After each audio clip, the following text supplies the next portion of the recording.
मी लक्ष्मण बोरकर, राहणार खंडाळा, तालुका श्रीरामपूर, जिल्हा अहमदनगर.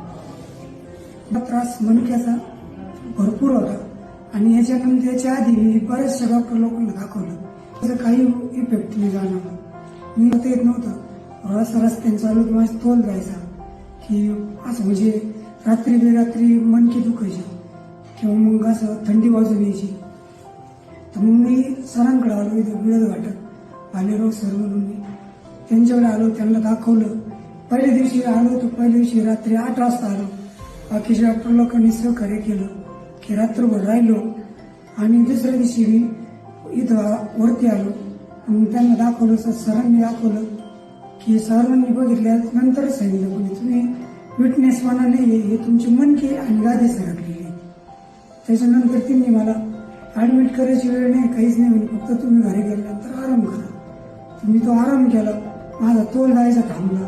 आता फक्त राहिले थोडंसं नॉर्मल, एवढं दुखतं, आता ते रिकवर होत आले.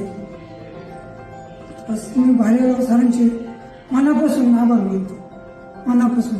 इतका फिरलो मला इथं गुण आलाय, एवढंच सर. मी आता माझ्या शेतीतले कामं करू शकतो, तरी मी सर म्हणतात थांबा अजून. मी फक्त चालतोय आता, म्हणजे मळ्यात जाऊन येतो, मळ्यातून चक्कर मारतो, गाडीवर थोडं बसून पाहतो. आज गाडीवर मी बसता यायला लागले. पहिलं का सरांनी काहीच उचल बिचल काहीच नव्हतं करायला लागलं. मला पूर्ण आता म्हणजे हात तोडते त्या पूर्ण क्लिअर होतं, असं काहीच जाणवत नाही. पहिले दुखायचं, आता काहीच नाही. आता पूर्ण पितो तर ते कमरेपर्यंत मला रग लागायची सर. आता म्हणजे पूर्ण गोळ्या औषधावरती कव्हर झालं. व्यायाम घेतला मी, ते व्यायाम मनापासून केला. ते व्यायाम केल्यानंतर माझे बरेचसे नसा जे आखडलेले होते ते पूर्ण क्लिअर झाले. हो. आणि मी सांगतो म्हणजे जे बीजीने मला जे विचारलं पुढे गेले, मी एवढं सांगतो, बिळद घाटात गेलतो, भालेराव सरांचं नाव सांगतो की मला देवासारखी भेटलेली. हो, हे एवढं बोलून माझं